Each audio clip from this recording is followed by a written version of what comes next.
Aleluya. Siempre es bueno hacer una retroalimentación de lo que vimos el día anterior, porque hay personas que no vinieron y además sirve para que nosotros recordemos de qué fue lo que estuvimos hablando el día de ayer. Como recordarán, el tema que nos ocupa se llama liderazgo cristiano efectivo. Liderazgo cristiano efectivo. Ayer dimos dos conceptos. Uno acerca de qué es el liderazgo y dimos otro concepto acerca de quién es un líder. Y ese concepto de líder lo desglosamos palabra por palabra para que nosotros tengamos un concepto más amplio acerca de quién es un líder. ¿Por qué razón? Porque muchas personas en el tiempo que vivimos tienen un concepto muy limitado, muy pequeño acerca de quién es un líder. Decíamos que hay personas que creen que ser líder es simplemente tener un nombramiento. Ese es el concepto que tienen. Otros opinan que ser líder es tener un privilegio. Por supuesto que conlleva esas cosas. Pero el término líder es muy amplio. Y decíamos ayer que un líder es una persona con capacidades y responsabilidades dadas por Dios para ejercer influencia sobre un grupo específico del pueblo de Dios hacia los propósitos de Dios para aquel pueblo. Todo eso lo desglosamos ayer. Y luego comenzamos a hablar acerca de las principales funciones de un líder. Las funciones de un líder son muchísimas, son múltiples, son amplias. Hermanos, no podemos hablar de todas las funciones de un líder porque nos ocuparía una gran cantidad de tiempo y eso es lo que menos tenemos ahora en esta pandemia. Tenemos que aprovechar el tiempo al máximo. Pero bien, hablando de las principales funciones de un líder, decíamos que la principal función de un líder es que él dirige. Y nosotros estamos viendo el modelo de Jesús. El líder dirige, el líder es el que va adelante, el líder es cabeza, el líder es el que marca el paso, el líder es el que conoce el camino, enseña a sus seguidores el camino y los lleva a la meta que Dios quiere que este pueblo llegue. Pero aparte de dirigir, el líder también decíamos que inspira a sus seguidores. Y la forma más pura de inspirar a los seguidores es con el ejemplo y jamás a través de la manipulación. Tenemos hoy, hermanos, una gran cantidad de personas que se autollaman líderes y lo que hacen es manipular a la gente, lo manipulan psicológicamente, lo manipulan a través de sus emociones, los chantajean, hermanos, pero eso no es un verdadero liderazgo. El verdadero liderazgo es que una persona va a inspirar a sus seguidores a través del ejemplo. Y hablando de ejemplo, Jesús es nuestro modelo de inspiración. Jesús nunca dijo vayan y evangelicen. ¿Quién iba primero? Jesús. Jesús nunca dijo vayan y oren. Él oraba. Hermanos, dice que se levantaba muy, pero muy de mañana a orar. Jesús siempre fue modelo, siempre fue ejemplo de sus seguidores, de sus discípulos. Bien, ahora entramos a otra función de líder y aquí ya comienza la charla de esta noche. Otra de las actividades del líder es que él activa.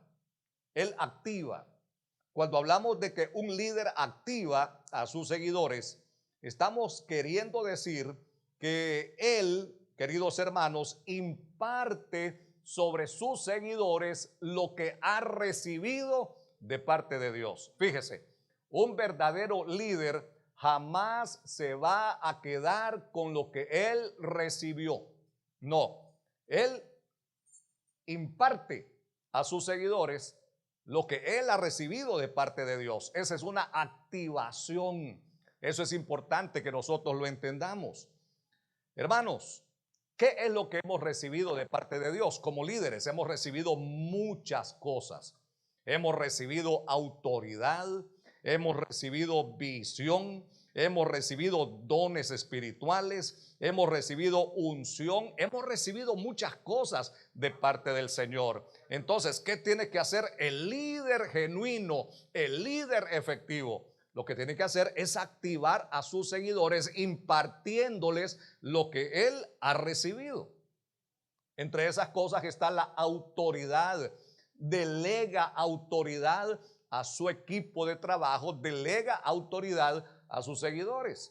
Me gusta mucho lo que dice San Mateo en el capítulo 10, versículo 1. Si alguien me lo encuentra, por favor, es bueno que citemos algunos versículos para que veamos cómo Jesús le impartía a sus discípulos lo que él tenía. Fíjense lo que dice la palabra. Entonces, llamando a sus 12 discípulos, les dio, vamos a ver, les dio, les impartió, los activó. ¿Y qué fue lo que les dio? Dice la palabra que les dio autoridad. ¿Sobre qué? Sobre los espíritus inmundos, para que los echasen fuera y para sanar toda enfermedad y toda dolencia. Hermanos, esto nos enseña que los seguidores de Jesús no fueron simples espectadores de lo que Él hacía. No, Él los guió, Él los orientó, Él los capacitó, pero una vez que los estaba capacitando, también los activa. Cuando hablamos de que los activa es que les está impartiendo. Y en este caso, ¿qué es lo que les está impartiendo? Les está impartiendo autoridad. ¿Autoridad para qué? Para que ellos entren en las labores también de su maestro. Así como Jesús echaba fuera demonios, hermanos, los discípulos también comenzaron a echar fuera demonios. Así como Jesús sanaba a los enfermos, así los discípulos también comenzaron a sanar a los enfermos. Y en el Nuevo Testamento vemos que así como Jesús resucitaba a los muertos, ¿qué estaba haciendo Pedro de repente? Ahora encontramos a Pedro también resucitando muertos. ¿Qué significa? Que lo que el maestro hacía, los discípulos también lo hacían, porque el maestro les activó. Y cuando decimos les activó, estamos hablando de que él les impartió el poder que él tenía. Entonces el líder tiene esa responsabilidad de activar. San Pablo activó a Timoteo, ¿se acuerdan? San Pablo le decía a Timoteo, vamos a correr en segunda de Timoteo 1:6. Segunda de Timoteo capítulo 1 versículo 6. Si alguien lo haya primero, por favor ayúdeme, porque no traigo los textos escritos totalmente aquí en mi material. Segunda de Timoteo capítulo 1 versículo 6. Bueno, le dice, mire lo que le dice Pablo a Timoteo: por lo cual te aconsejo que, por lo cual te aconsejo que avives el fuego del don de Dios que está en ti por la imposición de mis manos. Gloria al Señor. El apóstol San Pablo tenía un discípulo llamado Timoteo, y ese discípulo llamado Timoteo fue activado. Hermanos, el apóstol San Pablo le puso sus manos y le impartió dones espirituales. Por lo cual te aconsejo que avives el fuego del don de Dios que está. ¿En quién estaba el fuego de Dios? En Timoteo. ¿Y cómo recibió Timoteo ese don espiritual? Por la imposición de mis manos. Por eso es importante que el líder siempre ore por sus discípulos. El líder siempre ore por sus seguidores. Que el líder ponga manos sobre ellos, porque al poner manos sobre ellos les está transfiriendo lo que Dios le ha dado a él. Y al transferir lo que Dios le ha dado a él, entonces ese discípulo o ese grupo de discípulos, hermanos, la labor se va a multiplicar y va a ser más efectiva. Eso es también para nosotros. Ahí en segunda de Timoteo, avancemos, capítulo 2, versículo 2. Mire lo que dice el apóstol Pablo le dice a Timoteo nuevamente: lo que has oído de mí. Fíjese qué interesante: lo que has oído de mí ante muchos testigos, esto encarga a hombres fieles e idóneos para enseñar también a otros. ¿Qué le está diciendo Pablo a Timoteo? Timoteo, yo recibí de parte de Dios poder. Yo recibí de parte de Dios autoridad. Yo recibí de parte de Dios sabiduría. Yo recibí de parte de Dios conocimiento. Yo recibí de parte de Dios dones. Ahora, ¿qué hice yo con eso que Dios me dio? Timoteo, yo te lo deposité.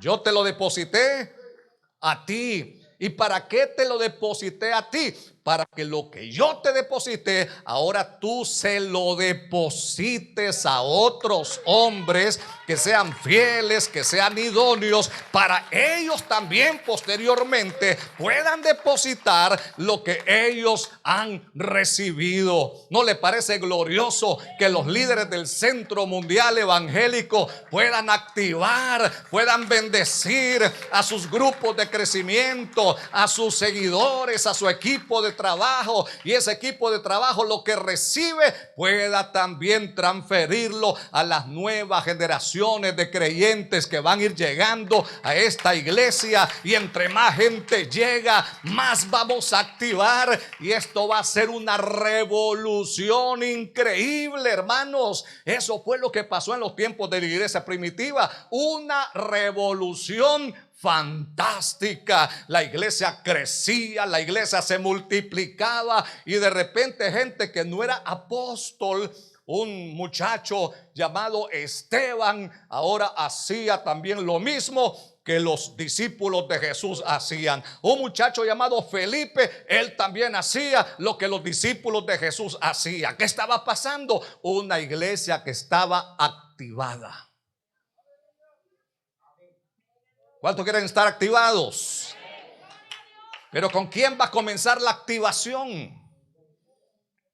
Por el líder. Por el líder.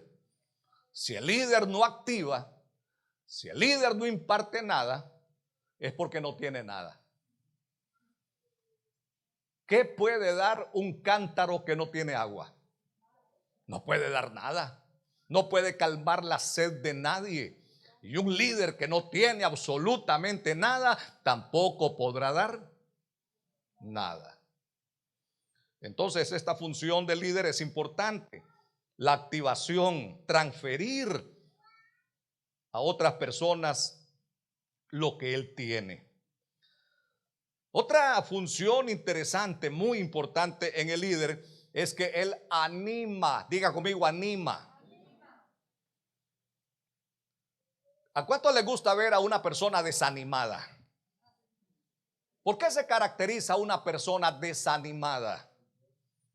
Esa persona no tiene fuerza, esa persona no tiene energía, esa persona no tiene gozo, esa persona anda a rastras, mis queridos hermanos, y en las congregaciones así anda mucha gente. Pero qué bonito es cuando el líder se encarga de animar a sus seguidores. Miren, hermanos, cuando hablamos de animar, estamos hablando de utilizar el poder de la palabra. El poder de la palabra. Y darle a nuestra gente en el momento oportuno palabras de afirmación, especialmente cuando ellos lo necesitan.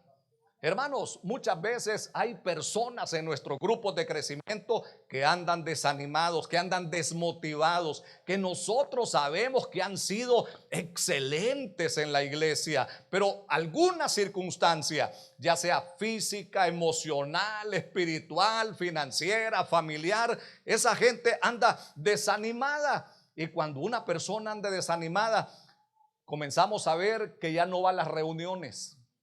¿Verdad que sí? Ya no va a las reuniones. Ya no viene a las reuniones generales. Ya no quiere trabajar. Ya no quiere hacer nada. Entonces, cuando la persona está pasando por esos momentos críticos, ¿qué es lo que necesita? ¿Necesitará acaso, yo no sé si es mala palabra, una vapuleada?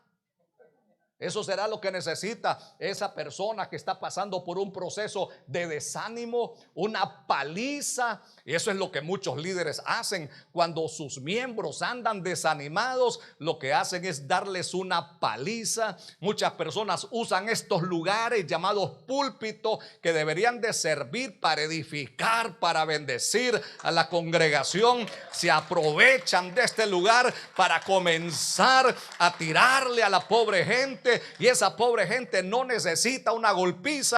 Esa pobre gente lo que necesita es ser animada. ¿Y cómo les vamos a animar? Con palabras de estímulo en el momento oportuno. ¿Saben que Cristo lo hacía? Cristo lo hacía. Cristo, había momentos que sus discípulos, en Honduras decimos, andaban apachurrados. Y en ese momento Cristo no sacaba el machete. En ese momento Cristo no sacaba el palo para darles una golpiza. Ese era el momento oportuno para darles una palabra de aliento, una palabra de esperanza. Vamos, mis muchachos, ustedes pueden. No en vano fueron seleccionados. Ustedes tienen un gran potencial. Anímense, muchachos. Levántense, muchachos. Esta circunstancia es temporal. Esta circunstancia, esta prueba que están pasando no es eterna. Yo estoy con ustedes todos los días hasta el fin del mundo. Ustedes no están solos. Yo voy a extenderles la mano. Yo los voy a ayudar. Yo los voy a sacar de esta situación. Él siempre estaba dando una palabra de ánimo. De ánimo. Y esa es una función ¿de quién? Del líder. Del líder.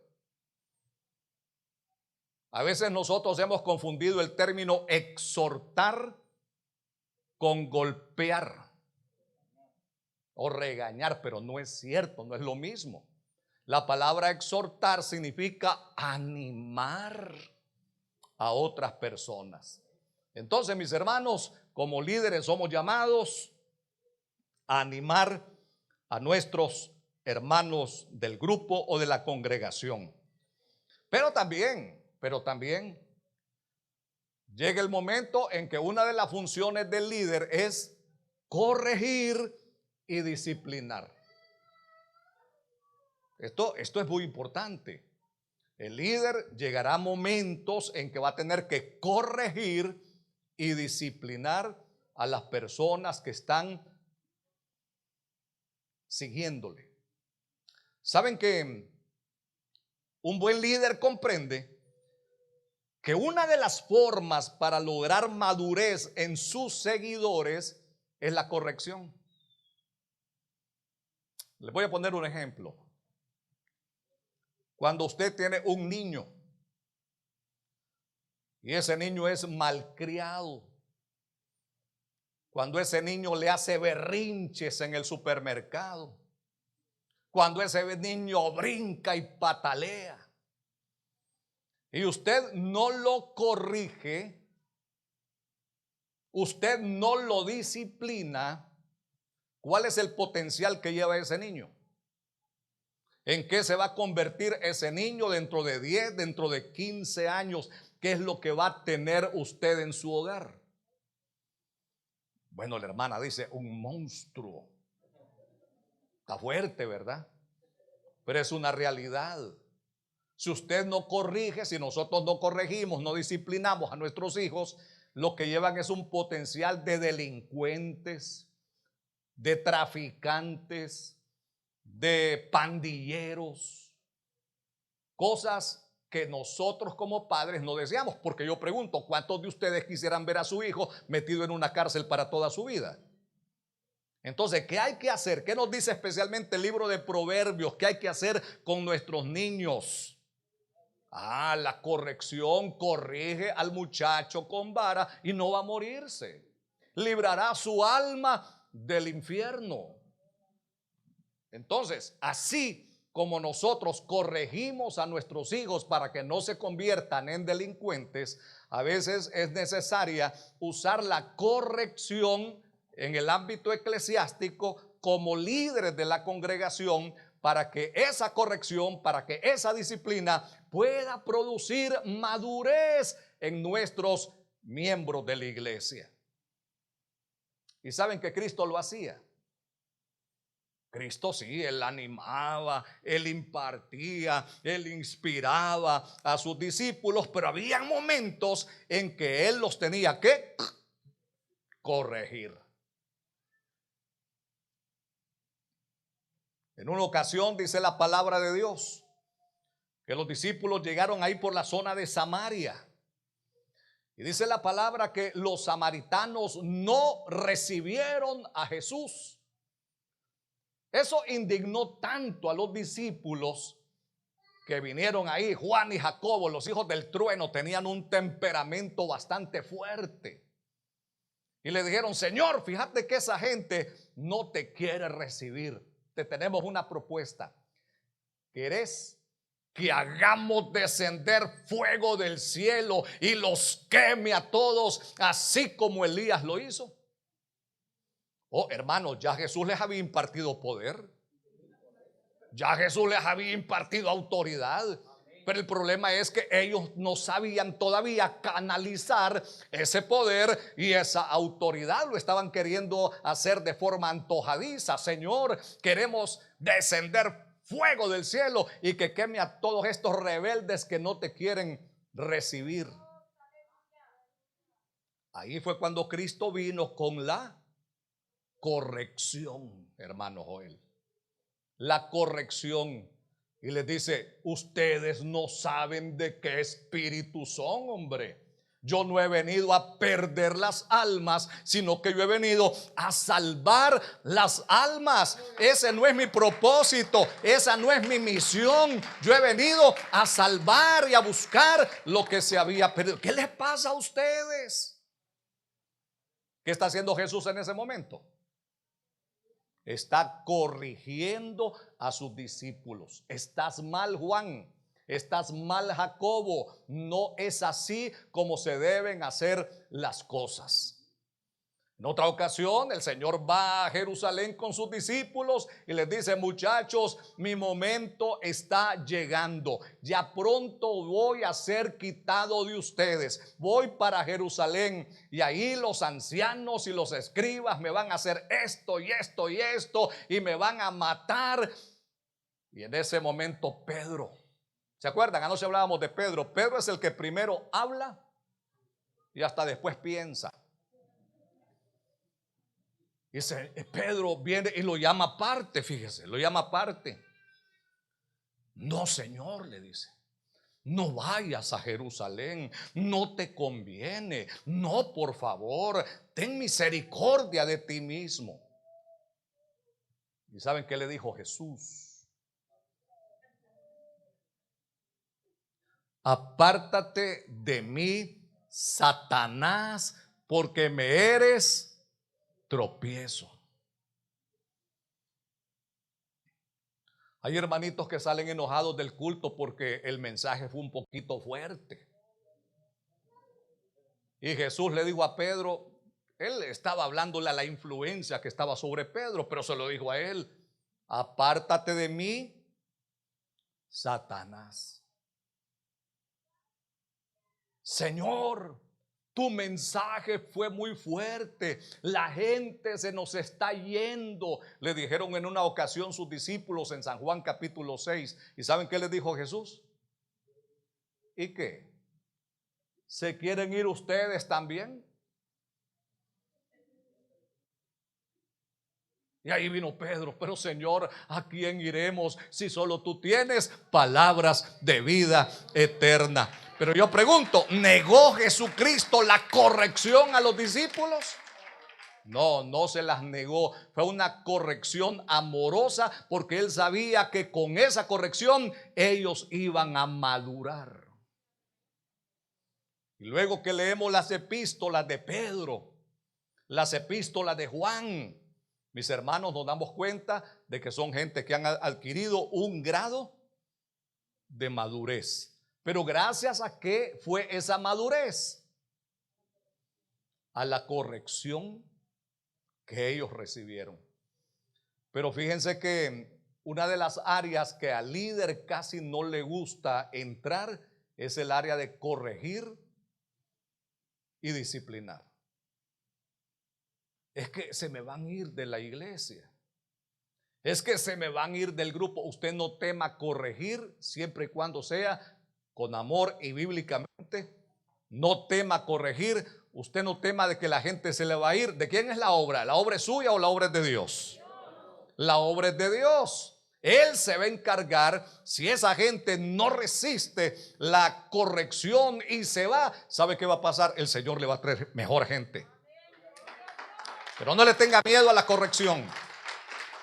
Porque así como muchos padres le tienen miedo a corregir a sus hijos y se convierten en delincuentes, si usted en la iglesia les deja pasar todo por temor a que se me van a ir de la congregación, mi hermano, lo que va a criar en la iglesia es un montón de rebeldes también.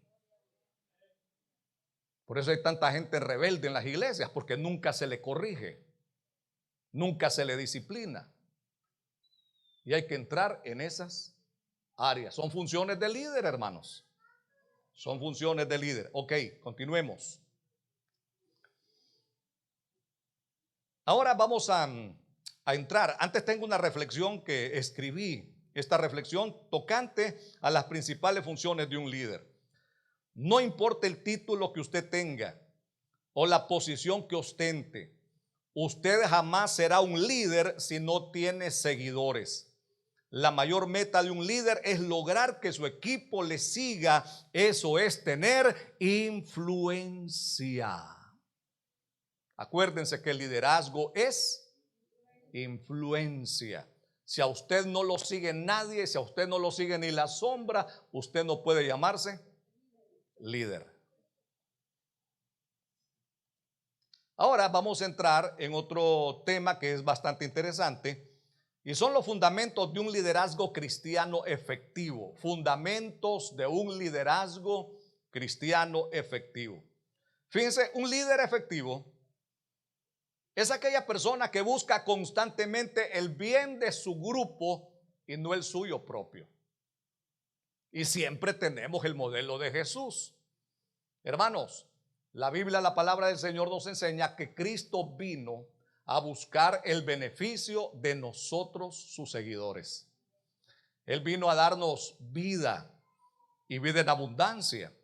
Pero para darnos vida, ¿qué costó esa vida? La vida del líder. La vida del líder. Él se hizo pobre, siendo rico, para que nosotros, con su riqueza, fuésemos enriquecidos.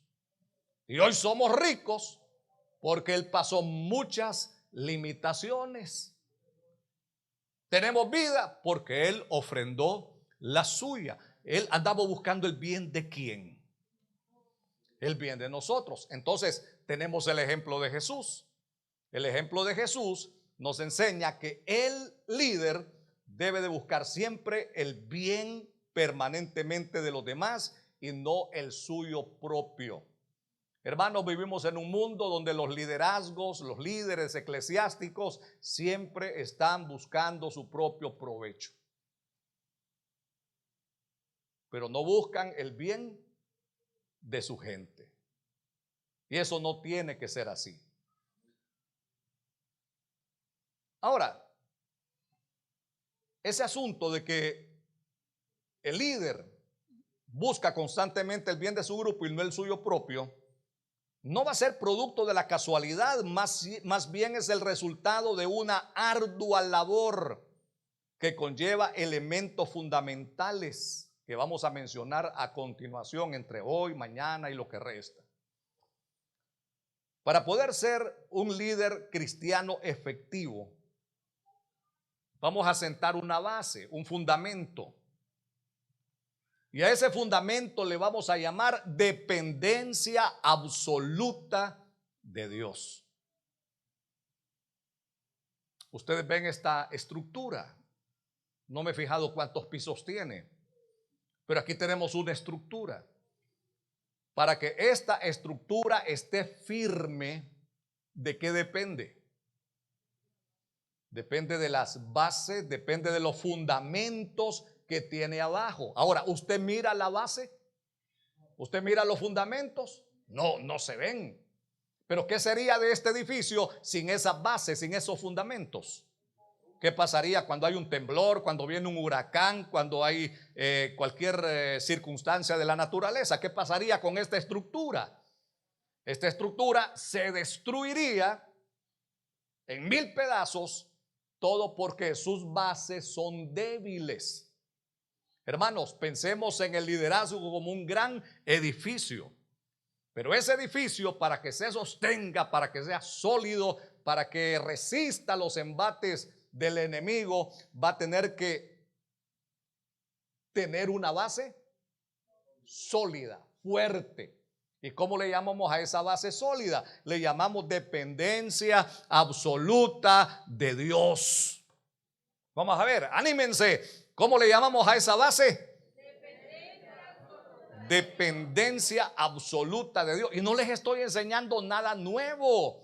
Yo les dije, yo no he venido a inventar la rueda, yo no he venido a inventar el agua caliente, ya está inventada en la palabra de Dios, lo enseña. El pastor Joel se los enseña, pero hay que recordarlo. Porque hay que recordarlo, porque nosotros los seres humanos nos caracterizamos por ser olvidadizos.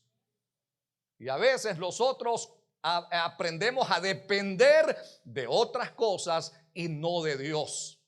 Muchas personas dependen de la experiencia que tienen. No, si yo ya tengo 15 años de estar en la iglesia, yo ya tengo 20 años de estar en la congregación, yo ya agarré cancheo, yo ya agarré experiencia, yo pasé ya por el instituto bíblico y en el instituto me enseñaron a elaborar un bosquejo, me enseñaron a hacer exégesis, me han enseñado a hacer esto, yo tengo conocimientos, yo tengo habilidades. Y comienzan a depender de cosas que son carnales. No es que eso sea malo, pero hermano, usted no puede depender de esas cosas. Su dependencia tiene que estar absolutamente en el Señor. Totalmente depender de Dios.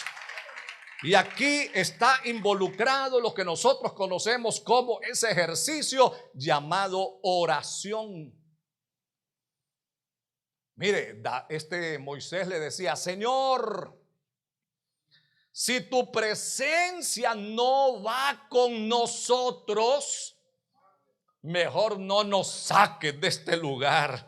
Si tú no vas a ir delante de nosotros, mejor nos quedamos aquí, porque nuestras propias fuerzas no vamos a hacer absolutamente nada. David decía: tú me mostrarás la senda de la vida, en tu presencia hay plenitud de gozo, delicias a tu diestra. Me gustan las palabras del profeta Elías cuando decía: vive Jehová, en cuya presencia estoy. No es que en cuya presencia estuve hace 2 semanas, 3 semanas, en cuya presencia estoy. Es decir, yo vivo en la presencia del Señor permanentemente. Y yo he entendido que es en la presencia del Señor donde yo recibo poder, donde yo recibo autoridad, donde yo recibo revelación, donde yo recibo visión, donde yo recibo estrategia. Es en la presencia de Dios. Hermanos, creo que tiene que llegar el momento en que nosotros tenemos que abandonar todo aquello de lo cual nosotros dependemos y comenzar a depender del Rey de Reyes y Señor de Señores. Depender de Jesucristo. Un señor llamado Henry Blackaby decía: la vida de oración determina la efectividad de los líderes por encima de cualquier otra actividad que realicen. Alguien decía, a veces estamos tan ocupados en la obra del Señor que nos olvidamos del Señor, de la obra. Andamos como locos activando, andamos como locos visitando, andamos como locos evangelizando, andamos como locos haciendo actividades, pero lo que menos hacemos es ir a la presencia de Dios. Y no me digan que no, porque a mí me ha pasado. A todos nosotros nos ha pasado. Por eso Dios tiene esta palabra para cada uno en esta noche. Charles Swindoll decía, la oración es absolutamente esencial en la vida del líder. Vamos a ver, quiero que todos le hagan así.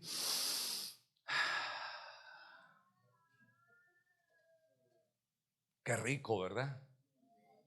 Hermano Joel, en esta pandemia hay personas que andaban con un tanque de oxígeno porque no podían hacer lo que nosotros hicimos en este momento. Respirar. ¿Qué es el oxígeno? Es la vida, hermana. Hagamos otro ejercicio. Dejemos de respirar 5 minutos, vaya. ¿Cuántos quieren acompañarme? No, nadie, ¿verdad? ¿Qué pasaría si dejamos de respirar un par de minutos? Va a comenzar a ver que su compañero se va a poner morado.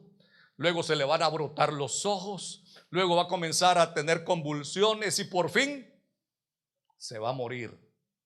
Hermanos, el oxígeno es vida. ¿Y sabe cuál es el oxígeno de la vida espiritual? La oración. Cristiano que no ora se muere, decía mi amado pastor Juan Soriano en Honduras. Él decía, si no oro me muero. Y esa es una realidad. Cristiano, si tú no oras, te vas a secar, te vas a marchitar, te vas a morir. Líder, puedes tener mucha experiencia, puedes tener muchas habilidades, pero si no oras, te vas a morir.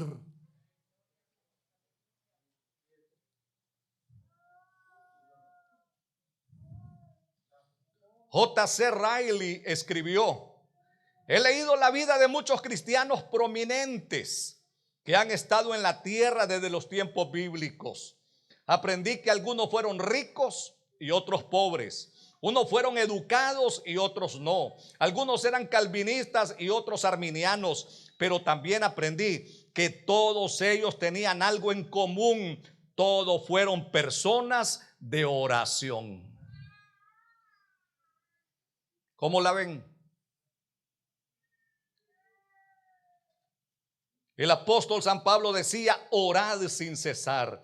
Jesucristo, nuestro gran maestro, de manera enfática dijo: porque separados de mí nada podéis hacer. Y nada, según el griego, es nada. Mire, separados de Él no servimos para nada, no valemos nada. Hermanos, tenemos que tener esa base sólida que es ir a la presencia del Señor y aprender a depender totalmente de Jesucristo. ¿Estamos de acuerdo? Esa es la base. Si un cristiano no depende de Dios, ¿de qué va a depender entonces? No, sí, va a depender de algo. Puede depender de la carne,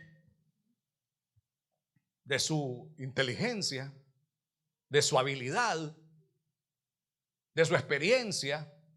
Pero tarde o temprano, ¿qué va a pasar? Se va a caer. Se va a caer. Los líderes efectivos no solo deben ser grandes estrategas, activistas fervientes y estudiantes de la Biblia, también deben ser grandes guerreros de la oración. ¿Están de acuerdo? De lo contrario, serán los descarriados más grandes, profesionales sin corazón, racionalistas, menos que el más pequeño de los predicadores a los ojos de Dios. Yo no quiero ser eso, hermanos. ¿Y ustedes? Entonces, ¿de quién vamos a depender? del Señor. Le podemos dar un aplauso al Señor en esta noche. Gloria a Dios, ya nuestro tiempo se está acercando a su final. Y entonces quiero hablar de otro fundamento para tener un liderazgo cristiano efectivo. Y el segundo fundamento le vamos a llamar ser llamados por Dios. Ya tenemos la base, ya tenemos el fundamento, dependencia total del Señor. Pero este elemento es vital para ser un cristiano, un líder cristiano efectivo. Y se llama llamado de Dios. Diga conmigo, llamado de Dios, no se me duerman. Quiero dejarle al predicador que viene, al maestro que viene, un buen ambiente.